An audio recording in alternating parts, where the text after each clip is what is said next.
Good evening to all of you. आज हम लोग पढ़ेंगे विश्व इतिहास में फ्रांस की क्रांति। फ्रांस की क्रांति जिससे दुनिया को एक नारा दिया गया, स्वतंत्रता, समानता और बंधुत्व। प्रथम बार इस पूछा जाता है कि इस बात को किसने कहा था, तो एक विचारक था फ्रांस का, गूच नाम था। तो गूच ने बताया था कि फ्रांस की क्रांति ने दुनिया को क्या दिया, तो समानता, स्वतंत्रता और बंधुत्व की बातें सिखाई। कल कक्षा 10 के विद्यार्थियों का मांग है कि सर जीनेटिक्स का पढ़ा दीजिए, तो जीनेटिक्स को मैं यहाँ पर तो पढ़ाऊंगा ही, तो उनके मन में अगर कन्फ्यूजन होगा कि क्या सर हम लोग को क्लास में नहीं पढ़ाएंगे क्या, तो ऑफलाइन क्लास में भी मैं उनको पढ़ाऊंगा ना। वो अपने मन में ये शंका लेके ना चले कि क्या सर यूट्यूब पे पढ़ाएंगे, तो क्या ऐसे नहीं, तो दोनों जगह पढ़ाऊंगा, क्लास में भी पढ़ाऊंगा और यहाँ पर भी पढ़ा दूंगा जीनेटिक्स, ताकि अगर क्लास में जो बातें छूटी होंगी, कुछ बच्चे जो छूट गए होंगे, तो यहाँ कंप्लीट हो जाएगी। तो उस बात को सीरियस लेना। बहुत लोगों के मन में कन्फ्यूजन है, क्या सर यूट्यूब पे ही पढ़ना होता तो सबसे पढ़ लेते, तो वो कन्फ्यूजन मैं दूर कर रहा हूँ, दोनों जगह मैं पढ़ाऊँगा, ठीक है। तो हम लोग आज शुरू करते हैं। और अमन गोड़ का ये रिक्वेस्ट था कि सर फ्रांस की क्रांति पढ़ाए, मैं उसके रिक्वेस्ट पर लेकर आया हूँ। तो अमन थोड़ा सा इस बात को ध्यान देना कि स्पेशली तुम्हारे लिए ये ना, और बाकी जो क्लास 9th के जितने भी बच्चे हैं उन सबकी भी बोल देना, क्योंकि क्लास 9th 10th में भी ये बातें रहती है, पढ़ना ही है। तो फ्रांस की क्रांति कब हुई थी, हम लोग पढ़ेंगे फ्रांस को थोड़ा सा लोकेशन में देख लेते हैं, फ्रांस है कहाँ। फ्रांस की क्रांति हम लोग पढ़ेंगे ये आज, फ्रांस की क्रांति हुई थी 1789 में। ये 1789 जब अमेरिका भी पूरी तरीके से आज़ाद होगा। इस वक्त अमेरिका के संविधान लागू हो चुके थे, फ्रांस की क्रांति 1789 में। देखो, फ्रांस की घटना को हमें समझना इसलिए भी ज़रूरी है कि ये एक ऐसी घटना है जिसने यूरोप को बहुत कुछ दिया। यूरोप को ही नहीं, पूरी दुनिया को बहुत कुछ दिया। क्यों मैं ऐसा कर रहा हूँ, अभी इस कहानी को हम लोग समझेंगे। और फ्रांस में ये क्रांति की शुरुआत क्यों हुई, तो कहीं ना कहीं ये किससे संबंधित था। इससे पहले दो जगह पर लोकतंत्र स्थापित हो चुका था। एक तो अमेरिका में 1776 में अपने आप को लोकतंत्र घोषित कर चुका था, इंग्लैंड से आज़ाद होकर के। और फिर इंग्लैंड जिसने 1688 में ही अपने यहाँ संसदीय व्यवस्था शुरू कर लिया था।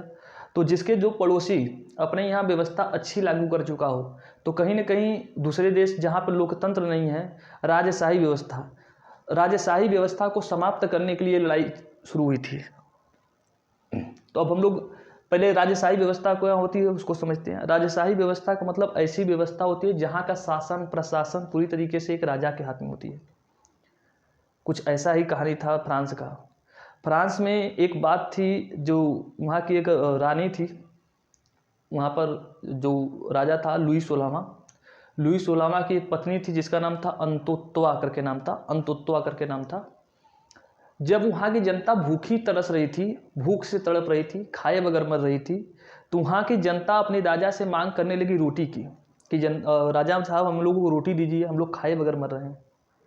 तो वहाँ, और वो भी जो लोग नंगे मतलब कहा जाता है कि नंगे पांव राजा के रथ के पीछे, रानी के रथ के पीछे दौड़ रहे थे। तो वहाँ के रानी ने एक बहुत ही प्रसिद्ध भाषण दिया था, जो कि आज भी फ्रांस में वो बातें अभी तक होती है। उसने कहा था कि अगर रोटी नहीं है तो केक खाओ, ये बात कहा था। सोचो, ऐसी बात है कि जब वहाँ के नागरिकों को रोटी नहीं खाने को मिल रहा है तो केक कहाँ से मिलेगा। बहुत लोगों को लगता होगा कि बात कोनो गलत तो नहीं की थी कि रोटी नहीं है तो केक खाओ, लेकिन बात यह है कि रोटी नहीं है तो केक कहाँ से मिलेगा, वो भी नहीं मिल रहा था। इसलिए इस कहानी की वजह से बहुत कुछ बातें हम लोगों को आज समझ में आने वाली है। यहाँ पर फ्रांस में बहुत कुछ बातें समाप्त हुई और एक नई प्रथा शुरू हुई 1789 से। तो हम लोग शुरुआत करते हैं कि इस फ्रांस की क्रांति के पीछे कारण क्या क्या थे, ठीक है। आज हम लोग पढ़ेंगे इस फ्रांस की क्रांति, और फ्रांस की क्रांति के पीछे कारण क्या थे। और लुई 16वां से पहले कुछ मैं बातें बता देता हूँ। लुई 16वां से पहले लुई 15वां, वहाँ फ्रांस में राजा को लुई के नाम से जाना जाता था। लुई 16वां से पहले एक लुई 14वां था, 1789 से पहले, मतलब 1770 के आसपास तक शासन किया वहाँ पर लुई 14वां। तो एक लुई 14वां के बारे में एक क्वेश्चन पूछता है कि ऐसा कौन सा पहला राजा था जिसके लिए सैंडल बनाई गई थी। एक्चुअली लुई 14वां था, एक विकलांग था वो, तो उसकी पैर एक छोटी एक बड़ी थी। तो जो हमारी यहाँ महिलाएं सैंडल नहीं पहनती हैं अपनी लंबाई बढ़ाने के लिए, हमारे देश में तो चलता है कि जो महिलाएं या लड़कियां जो छोटी होती हैं उनकी हाइट कम होता है, अपनी हाइट को बढ़ाने के लिए देखोगे तो 5 इंची लंबी सैंडल पहन लेती हैं। लेकिन वहाँ पे जो लुई 14वां था वो विकलांग था, तो वो विकलांगता उसकी महसूस न, इसलिए उसने क्या किया था, एक सैंडल पहली बार अपने लिए बनवाया था, तो वहाँ से सैंडल की शुरुआत हुई थी। फिर उसके बाद लुई 15वां आया, वो ज़्यादा बड़ा काम नहीं किया, फिर उसका पुत्र आया लुई 16वां। इसी लुई 16वां के समय में ही वहाँ पे क्रांति हुई थी। अब उसके बाद हम लोगों को इसी क्रांति के बारे में कारणों को जानेंगे। तो इस क्रांति में बहुत बड़ा योगदान अलग अलग लोगों को रहा है। वहाँ पे विद्वान अलग अलग 3 आए थे, रूसो, वॉल्टेयर, मॉन्टेस्क्यू, ये 3 थे। फिर वहाँ पे सामाजिक कारण, आर्थिक कारण, राजनीतिक कारण, अलग अलग जो कारण हैं उन सभी कारणों के बारे में हम लोग एक एक करके समझते हैं कि क्रांति क्या हुई थी। ठीक है, चलिए हम आते हैं फ्रांस की क्रांति के कारण। ये कारण क्या क्या थे, तो हम लोग पहला पढ़ेंगे इसमें। पहला फ्रांस की क्रांति के कारण में पहले पढ़ेंगे राजनीतिक कारण। क्या पढ़ेंगे, राजनीतिक कारण। दूसरा हम लोग पढ़ेंगे सामाजिक कारण, तो वहाँ पर सामाजिक कारण क्या थे, सामाजिक कारण। तीसरा हम लोग पढ़ेंगे आर्थिक कारण, आर्थिक कारण क्या थे। फिर उसमें कुछ विद्वानों के योगदान थे, विद्वानों के योगदान, क्रांति में विद्वानों के योगदान ये है। कुछ जो बातें बच गई होंगी तो उसको हम अन्य में जोड़ लेंगे, अन्य कारण, अन्य कारण। ठीक है, इस इतने 5। अब मैं इसके आगे का लिखवा नहीं रहा हूँ, बस मैं बताऊंगा कि राजनीतिक कारण क्या है, सामाजिक कारण क्या है, आर्थिक कारण क्या है, विद्वानों के योगदान, कौन कौन विद्वान इसमें शामिल थे, और अन्य कारण क्या है। इस बातों को समझाएंगे। आज फ्रांस की क्रांति के बस कारणों को बताएंगे, इसके परिणाम क्या हुए, इसको अगर समझना होगा तो फिर से मुझे कमेंट करना, तो मैं इसके परिणामों को भी बताऊंगा। लेकिन हाँ, एक बात यह याद रखना कि क्रांति हुई क्यों थी। तो इस क्रांति के पीछे समझ लेना कि जो होता है राजशाही, राजशाही जो व्यवस्था थी, राजशाही व्यवस्था से चल के किधर चलना था, हमें लोकतंत्र की ओर, लोकतंत्र स्थापित करना था। राजशाही व्यवस्था से कौन व्यवस्था लागू करना, लोकतंत्र व्यवस्था करना। यही क्या था इसका, इस क्रांति का मुख्य उद्देश्य था। ठीक है, लोकतंत्र व्यवस्था स्थापित करना इसका मुख्य उद्देश्य था। तो क्रांति का मतलब यही था कि राजशाही व्यवस्था को समाप्त करना, लोकतंत्र स्थापित करना है, यानी राजा का जो शासन है, इस राजा के शासन को समाप्त करना, इसको जनता का शासन स्थापित करना, यही मुख्य उद्देश्य था। ठीक है, तो हम लोग पहला आते हैं अब राजनीतिक कारण के बारे में कि राजनीतिक कारण क्या होता है, इसको हम लोग समझते हैं। राजनीतिक कारण में पहला हम लोग पढ़ेंगे राजा की निरंकुशता, राजा की निरंकुशता। उस वक्त जो राजा था भाई लुई 16वां, राजा का निरंकुशता का मतलब हुआ कि निरंकुशता का अर्थ क्या होता है, पहली बात तो निरंकुशता का अर्थ होता है कि ऐसा शासक जिस पर कोई अंकुश न लगा सके। अंकुश का मतलब होता है कि राजा जो बात कह दे वही सत्य है, राजा पर कोई प्रतिबंध न लगाए, उसे कहते हैं निरंकुश। जैसे आज के समय में अगर आप लोगों ने सुना होगा उत्तर कोरिया का राजा जिसका नाम है किम जोंग, वो अगर सुबह हुआ, भोर हुआ, अगर वो उसका मूड सनक गया, वो कह दे कि अभी रात है। वहाँ की जनता की इतनी हिम्मत नहीं है कि कह दे कि नहीं दिन हो गई है। इसका मतलब वो राजा कैसा है, निरंकुश है। मतलब जो दिन को कह दे रात, तो वहाँ की जनता क्या कहेगी, दिन को रात, रात को कह दे कि दिन हो गई है, इसका मतलब वहाँ की जनता क्या कहेगी, दिन। हम ऐसे राजा को कहेंगे निरंकुश शासन कहेंगे। यानी राजा जब जो जिसे गाना सुना है ना कि जो तुमको हो पसंद वही बात कहेंगे, अगर तुम दिन को दिन कहो तो हम, अगर तुम दिन को रात कहो तो हम रात कहेंगे, बस वही वाली बात कि राजा जो कह दिया वही सच है। ऐसे व्यवस्था को हम लोग कहते हैं निरंकुश शासन, जिन पर कोई अंकुश नहीं लगता है। तो इस वक्त जो शासक था 1789 के पहले 1789 तक, जिसका नाम था लुई 16वां। लुई 16वां जो था वह निरंकुश था, मनमानी पैसा खर्च करता था। मनमानी का मतलब अपनी शान शौकत के लिए, अब मतलब कोई भी व्यक्ति होता उसको अपने मन से पैसा खर्च करता, वहाँ की जनता पे कोई, जनता की भलाई पे 1 रुपया खर्च नहीं करता। पैसा कमाया है, रोड बनवाना है, इस पर कोई ध्यान नहीं, हॉस्पिटल बनवाना है, इस पर कोई ध्यान नहीं, बस चर्च वाले जितना कहते थे वो बेचारा उतना ही सुनता था। बेचारा कहो या निरंकुश कहो। अपने शान शौकत ठाट बाट महंगी महंगी शराब पीता था। फ्रांस में एक शराब फेमस है आज भी, चैंपियन शराब, पूरी दुनिया में सबसे महंगी शराबों में गिनती होती है चैंपियन शराब। बहुत महंगी महंगी शराब पीता था। राजकोषीय घाटा, मतलब राजा के पास जितने भी कोष में पैसे थे, सब भी पैसे को क्या किया जाता था, दिन दहाड़े बढ़ाए जा रहे थे। मतलब राजा की निरंकुशता, इससे जनता वहाँ की क्या हो रही थी, त्रस्त हो रही थी। बेचारी गरीबी भूखमरी से मर रही है, उस पर ध्यान राजा का नहीं जा रहा था। वहाँ का राजा अपने ही रंग में मस्त रहता था। तो इसलिए हम कहते, तो वहाँ की जनता को ये था कि राजा की ये जो निरंकुशता है, जो राजा किसी की बात नहीं सुन रहा है, इसलिए वहाँ की जनता के अंदर धीरे धीरे क्या होने लगी, आग खोलने लगा। धीरे धीरे वो अब राजा के खिलाफ विद्रोह करने का मूड बनाने लगे। तो पहला कारण था राजनीतिक कारण में राजा की निरंकुशता। अब दूसरा कारण है, दूसरा है असमानता, असमान व्यवहार, असमान व्यवहार। असमान व्यवहार क्या होता है भाई, तो देखो फ्रांस में उस वक्त जो था, वहाँ पर जो समाज के लोग थे, यानी वहाँ के जो नागरिक थे, वहाँ के नागरिक 3 भागों में बटे थे।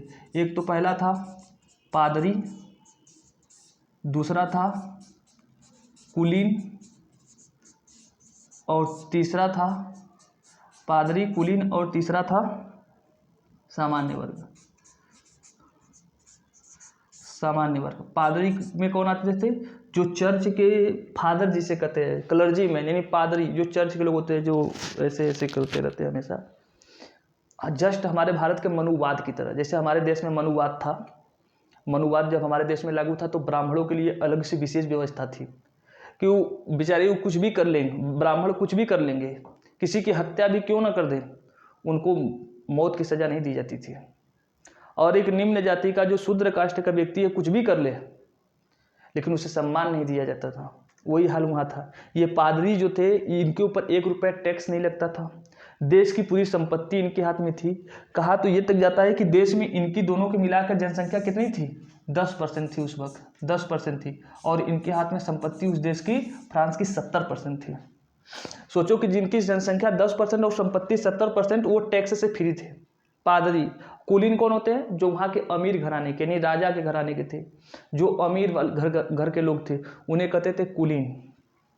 ये दोनों टैक्स से मुक्त थे और इनको विशेष अधिकार था। इनको न कोई जल्दी सजा मिलती थी, कहीं पर आने जाने का भी खर्च कुछ नहीं लगता था, मतलब पूरी इन्हें सुख सुविधा मिलती थी। और ये जो सामान्य थे, इस सामान्य वर्ग में कौन आते थे, यहाँ के किसान आते थे, किसान, व्यापारी, किसान आते थे, व्यापारी आते थे, और यहाँ के मजदूर आते थे, मजदूर।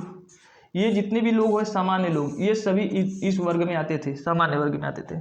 पूरा का पूरा टैक्स इन्हीं के ऊपर लगाया जाता था, पूरा सब कुछ इन्हीं को वहन करना होता था। अब इनके ऊपर एक तो इनकी संपत्ति भी कम है, और इसका जो पैसा है यहाँ पर पूरी पूरी टैक्स भी इनसे वसूल किया जा रहा है। तो यहाँ की जनता त्रस्त हो चुकी थी, मतलब वहाँ पे असमान व्यवहार किया जा रहा था।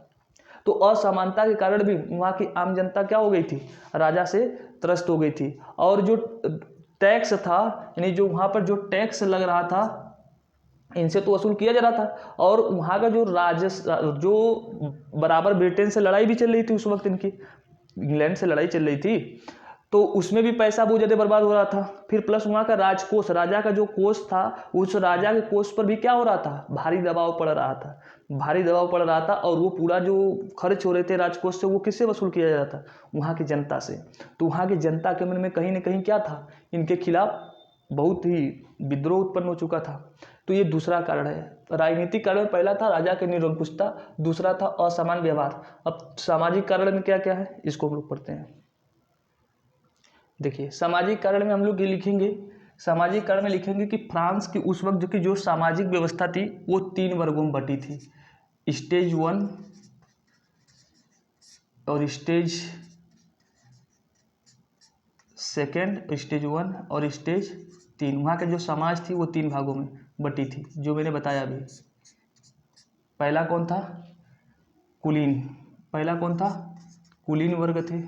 कुलीन वर्ग में कौन आते थे, राजा और राजा के जो सामंत थे। राजा और राजा के सामंत या राज परिवार के जितने भी लोग थे, वो किस में आते थे, इस कुलीन वर्ग में आते थे। दूसरे स्टेज में कौन आते थे, दूसरे स्टेज में आते थे पादरी, पादरी। और तीसरे स्टेज में कौन आते थे? तीसरे स्टेज में आते थे सामान्य, जो मैंने वहाँ पे लिखा है सामान्य, किसान, व्यापारी, मजदूर, अन्य जो भी लोग आते थे वो सामान्य में आते थे, जिनके पास संपत्ति कम थी। इनमें से इन दोनों को विशेष अधिकार था, टैक्स फ्री थे, इनके साथ असमान व्यवहार किया जाता था, इन तीसरे वर्ग के साथ इनको कोई ज़्यादा सुविधाएं नहीं दी जाती थी। तो इस तीसरे वर्ग का इन दोनों के प्रति क्या था? विरोध उत्पन्न हो गया था। मतलब वहाँ की सामाजिक व्यवस्था ऐसी थी कि वहाँ पर जन आक्रोश उत्पन्न हो रहा था सामान्य वर्ग के द्वारा, क्योंकि पूरे के पूरे जो पैसा के बोझ थे वो किन पे लादे जा रहे थे? इन सामान्य वर्ग पे लादे जा रहे थे। किन के द्वारा? पादरियों के द्वारा और इन कुलीन वर्ग के द्वारा। चलिए देखिए, आर्थिक का मतलब होता है धन से। आर्थिक का मतलब क्या होता है? अर्थशास्त्र पढ़े ना, अर्थशास्त्र मतलब धन का विज्ञान, तो धन से मतलब होता है।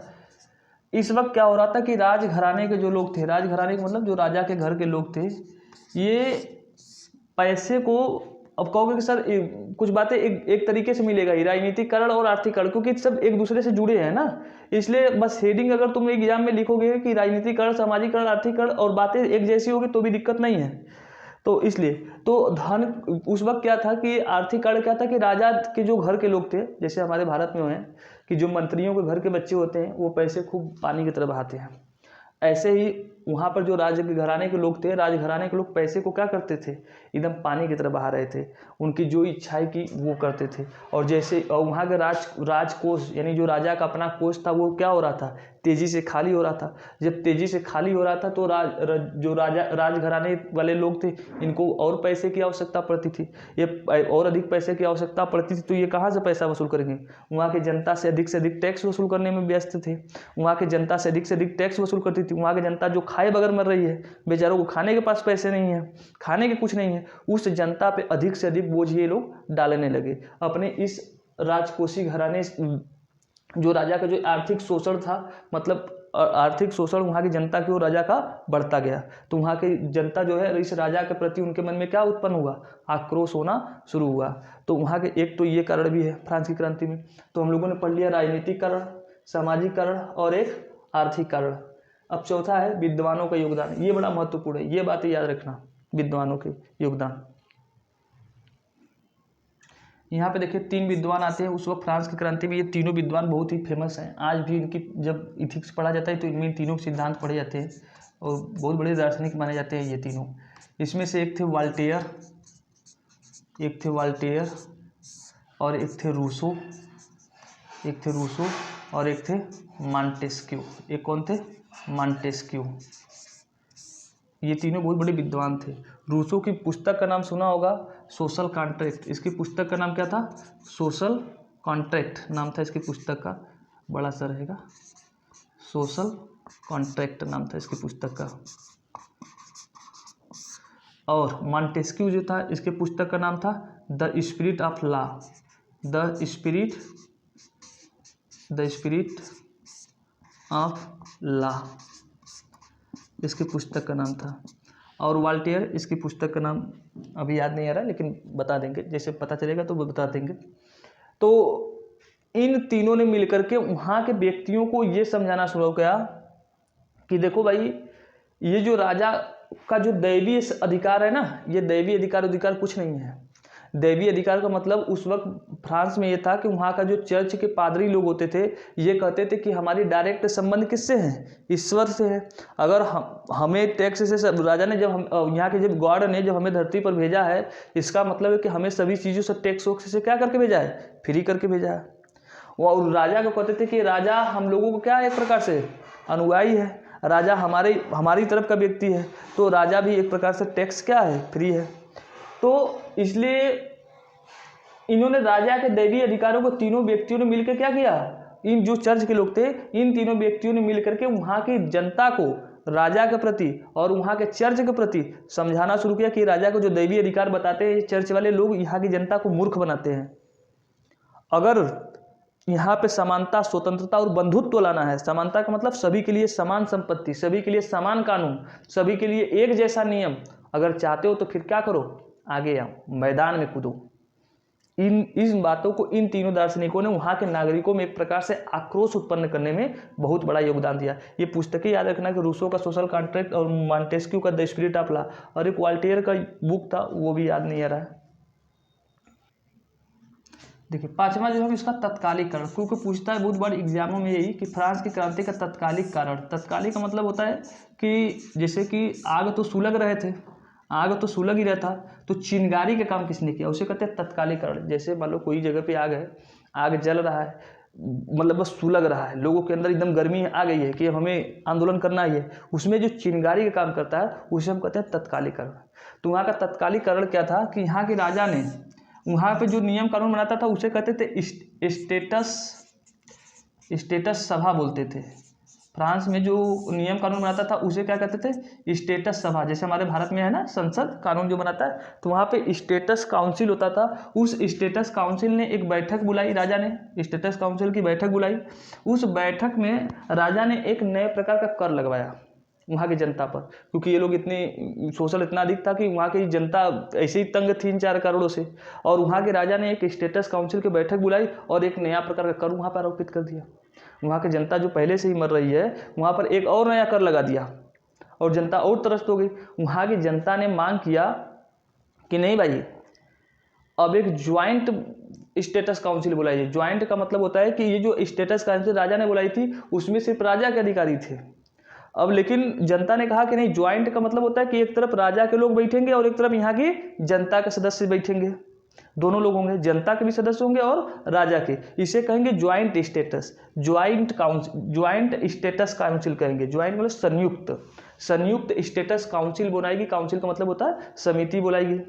अब जैसे ही वो जनता ने वहाँ के राजा से मांग की, तो राजा को पता था कि जब ज्वाइंट स्टेटस काउंसिल होगी तो मतलब यहाँ की जनता जो है, यहाँ जो स्टेटस काउंसिल में जो संयुक्त वाले में जो जनता की तरफ से आएगा वो नेट टैक्स को लगने ही नहीं देगा, वो उसका खारिज कर देगा। तो राजा ने क्या किया कि उस काउंसिल को बुलाने से मना कर दिया, और वहाँ की जनता को जैसे ही पता चला कि राजा इस जो ज्वाइंट काउंसिल, जो ज्वाइंट समिति बैठने वाली, स्टेटस काउंसिल जो बैठने वाली है, राजा जब इसको मना कर रही है और जो काउंसिल है स्टेटस काउंसिल इनको भंग करने वाली है, वहाँ की जनता को जैसे ही खबर मिला, जनता ने क्या कर दिया, तुरंत अचानक से विरोध कर दिया। और फिर क्या था कि वहाँ पर जुलाई का महीना था और जो राजा जहाँ पर रहता था, उस जो राजा जिस महल में रहता था उसका जो गेट था, उस गेट का नाम था बास्तिल, जगह पे था बास्तिल का दुर्ग। वहाँ पे जनता ने पहुँचा और जनता पहुँच करके उस बास्तिल का जो दुर्ग था, दुर्ग का मतलब होता है किला, जो गेट वेट लगा होता है, महल बना होता है, उस किला को उसने क्या कर दिया, ढहा दिया 1789 में। और इस प्रकार से वहाँ पर जब वहाँ पर यह समाप्त हुआ तो वहाँ पर वहाँ का जो सेनापति जो सम्राट बनता है उसका नाम था नेपोलियन बोनापार्ट। फिर उसके नेपोलियन बोनापार्ट की कहानी शुरू होती है। तो इसमें याद रखना कि तत्कालिक कारण जो था वहाँ पर स्टेटस काउंसिल के द्वारा एक नए प्रकार की कर जनता पे आरोपित किया गया, जिससे वहाँ की जनता नाराज हो गई और अचानक से विद्रोह शुरू कर दिया। ठीक है, ये 5 कारण बस लिखने हमें फ्रांस की क्रांति में, और यही जितना मैंने बताया इतनी बातें बस याद रखना है। और बाकी किताबों में तो बहुत बड़ी लंबी चौड़ी कहानियाँ दी होंगी, उतना याद करके क्या करोगे, उतना एग्जाम में लिख भी नहीं पाओगे। मैंने बस शार्ट में लिख दिया फ्रांस की क्रांति, और फ्रांस की क्रांतिकरण, राजनीतिकरण, सामाजिकरण, आर्थिकरण, विद्वानों के योगदान और तत्कालीकरण, ये पाँचों बातें बस याद रखना। बस इतनी बातें। अगर इसके आगे कुछ बातें इस पर पढ़नी होगी तो मुझे बताना, जैसे इसके परिणाम क्या हुए ये सब लिखना। अगर पढ़ाना होगा तो फिर कमेंट करना जैसा होगा। ठीक है, तब तक के लिए धन्यवाद। Good night.